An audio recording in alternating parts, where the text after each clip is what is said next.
Today, we are overwhelmed with stress, anxiety, responsibilities, and everything else daily life throws our way. Better is here to help break that cycle. We are a friend, a resource, and an escape, showing you the path to happiness does exist. Better unites the voices of the experienced, the voices of the informed, and the voices that inspire, challenge, and motivate us. Hey guys, didn't see you there. Delivered with easy-to-consume, relatable content. Bro, you're trying to keep it together. I'm sorry, man. Delivered with an easy-to-consume, relatable content when you need it. Life is not a matter of holding good cards. It's a matter of playing a forehand well. Hey! I'm awesome. That's our company that's launching. We're a total scrappy, nimble, to use some vernacular of the industry, startup that believes in something that's really special and something that's near and dear to a lot of young people, and it's ultimately the development and wellness of a generation, which is Gen Z. Before we jump into it, I consider this more of a living room conversation versus a kind of a fireside chat. I know the answer, but I'd like to see a show of hands of those who have kids or nieces and nephews or cousins between, say, 15 and 25, 30 years old. Okay, so All right. is this a familiar? So asking questions and they're still staring at their phone. And it's not to say that technology is a bad thing. It's not to say that phones are bad. And it is. It's really awesome to be here today, and I think I consider myself incredibly lucky, and I'll speak for you guys. You're incredibly lucky because we're about to jump into a conversation that I think every household, every cocktail party, every drive to a restaurant, drive to school has to some degree in some way, shape, or form over the last, certainly the last year or two. And it's around digital health.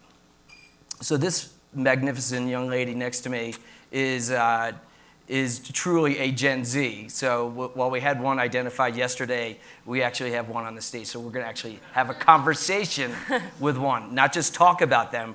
We're going to hear from one, and we're going to engage, and we'll hopefully have a few windows to talk to Larissa. So Larissa May, who goes by Lars.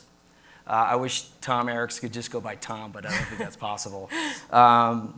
Is a true pioneer, true leader, and founded an organization that is changing the paradigm of how young people can leverage technology, but do it in a human way, and do it through culture, do it through narrative, do it through storytelling that is really critical, and it's very consistent to what we've all talked about.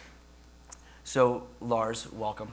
Thank you. It's an honor to be here today. Just to kick off, your mission, so half the story, before I ask you about half the story.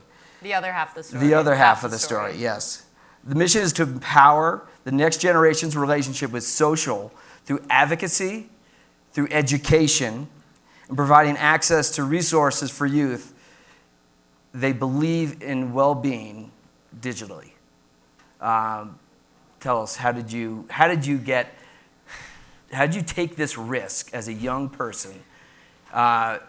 Your days at Vanderbilt, an entrepreneur, and you're taking on something that is so impactful and so important on a societal level.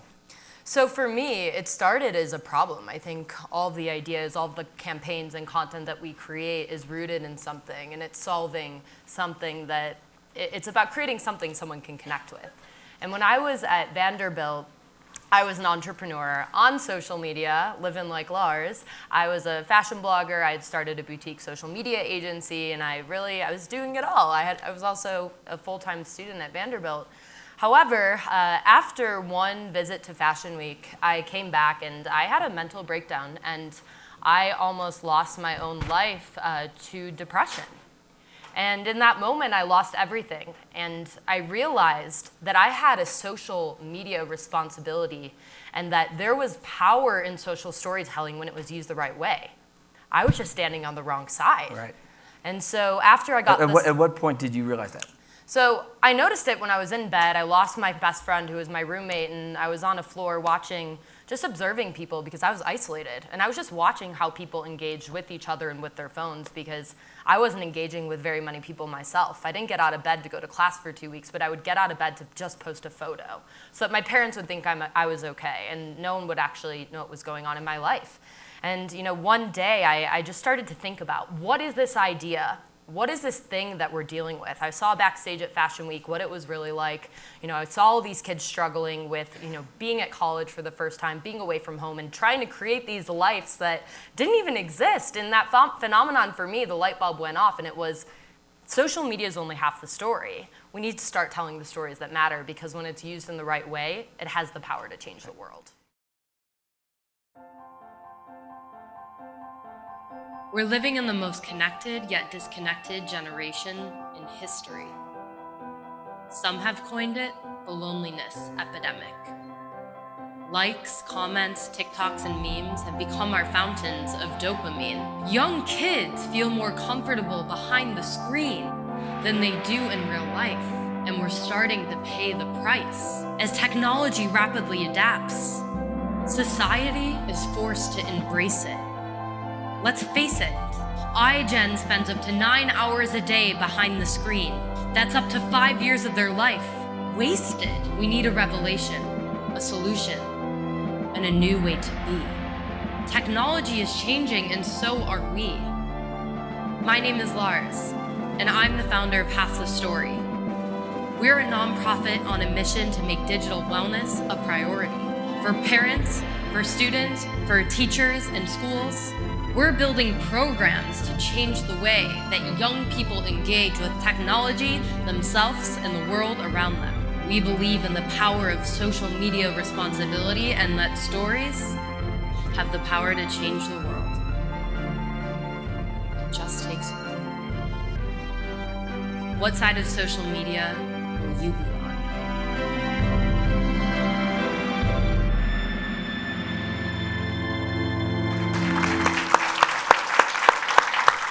So give us a sense of what you're doing right now, from programs. Right here, right now. Right here, right now. So for me, my background is in marketing, direct to consumer, the whole thing. I learned how to market when I was 18, trying to get a fashion blog. Right. And I've been studying marketing for really the past 10 years of my life.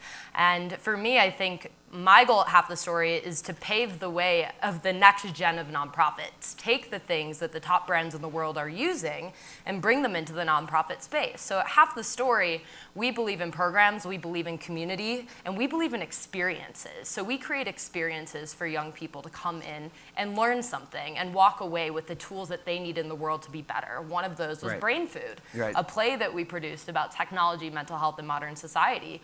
We had Philosophy and Brew Doctor as sponsors on that, and we had a mental health matchmaker on site and gave everyone local resources and tips on how to change their digital wellness. So that's one example of in real life. On the digital side, we run campaigns with Gen Z activists and celebrities to change this behavior. We just launched a digital wellness resolution campaign for 2020. And then on the program side, the wellness campaign. Talk a little bit about that. Yeah, digital wellness. So everyone talks about resolutions. Everyone's like, January 1st.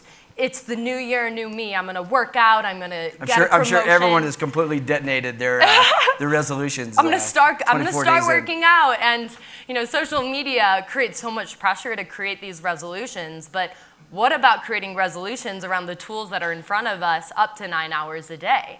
And so for us, what we did is we tapped about 10 of the 21 under 21 leaders, activists, editors, young editors, social media editors at Elite Daily, Refinery 29, and brought them in to just ask them about what type of digital resolution they were going to create and to empower other people through their micro platforms to do the same.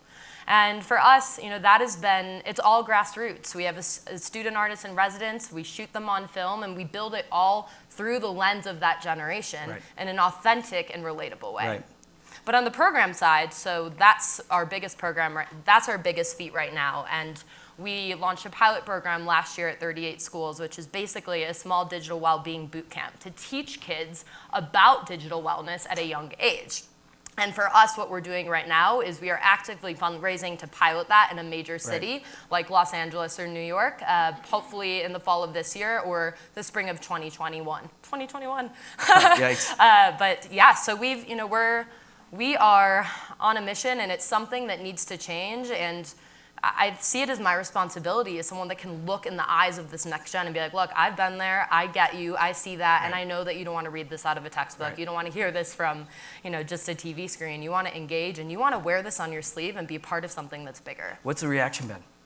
To the kids? Yeah. Wow. It's been wild. Again, it started in my dorm room, and we received stories from all over the world. One case is we had a young girl in Bolivia who became a Story Squad member, and she lost her brother to his battle with depression, and they only had one psychologist per 100,000 people there. And so we worked with her to provide digital wellness tools, but also to aggregate a list of local resources with a psychologist at her college, so that other young kids could use social media to spread this information. And so for us, storytelling has been the reason that we exist, and we've received stories from young people all over the world. And that was when I realized that this isn't just a generation thing. This is actually something much greater, and we need to work on prevention and intervention to change the way that the next generation lives, because they're the least empathetic, they're losing sleep. 70% of Gen Zs are leaving their jobs because of burnout, and because companies aren't taking a stance on digital wellness. Right. I have a bias because I spent 7 years at Facebook, but like from where you see storytelling and social for this generation, where's it going? Where's it going? So that's a really great question. And I think that leads to some of the work that you are doing at Better. I think that social media is the stage and the way that young people feel most comfortable communicating on. It's challenging for them to get up in front of a room and look someone in the eye and ask the hard questions. And so I see the future of social media and media as a whole as a peer-to-peer platform. I think Gen Z, they're reading between their lines, they're reading between it all, and they want a place where they can take control of their identity and express it. And they want to be the ones that are dictating and curating the editorial topics like you're allowing Gen Zs to do on Better. I know we talked a lot about audio, but one of our partners at Half the Story is an emerging audio-based social media app. And it's a peer-to-peer app, and for us, it's about having called ends, and it's a place to have meaningful conversations. And I think we're shifting, and podcasts have been such a hit, so I think social media is going to change that way too. Do you think there's a real narrative shift? Totally, yeah. I think that the age of avocado toast and whatnot have. That's a passe. Avocado toast is dead. Headline of 2020. Gen Zs they're over it. They're seeing through it. We've seen the shift. I think Billie Eilish, Grace Vanderwall, who's been a great supporter of Half the Story. These individuals are shifting the narrative for this new generation. And so at this point, it's not just about authenticity, but it's a place for creative expression and culture. And for us, I think that for brands to be successful, the future of storytelling is micro-storytelling. It's bringing these young stories to the forefront, giving these young voices a platform, because that's what Gen Z wants. They want to be heard. They are the activists, the leaders. They're taking gap years to work on Capitol Hill, and so we as brands have to fulfill that. Right. I mean, there's a positive in all this. Oh, yeah. I mean, it's an amazing generation. Yeah. That is like its own like force for good. Oh, totally. But it's got, without question, the hardest kind of road to climb. Absolutely. Because of technology and because of all the things that are around them. So what would be kind of the next step if you had a magic wand, where this all goes? Like, what would you love to see, and what would you love to look back in a bunch of years as your legacy? Like, what would make you smile? No pun intended to the couple groups ago. My legacy is to build the dare of social media and digital well-being. That is it. Build it through programs, but also build it through content, because content is how you reach the heart. And we all know that as marketers, changing the mind is the first step, changing the heart is another. And for us, we're looking for brands to be a part of this mission, technology brands to develop these programs through schools. Because for me, as a nonprofit founder, I want brands to be a part of our stories. They have to. I mean, from like a reputational capital perspective, absolutely. Brands brands have to be a part of the entire relationship of their potential customers and customers. Totally, yeah. I mean, I want to build the programs. I want to build a media platform. I want to have my podcast awesome. wing, and I want to teach kids how to be free and to connect and express and be creative and feel their own emotions, because that's what life is all about. And I see that as my role and my vision, and the only thing that will make me happy when in 20, 50 years, to look back and know that I could, hopefully change a few lives along the way. That's awesome. Does anybody have any questions for Lars? We have a question over here in the front.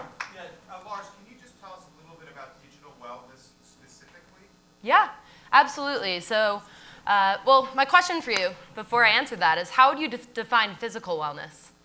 Oh, how would I define physical Yeah. wellness? I would say,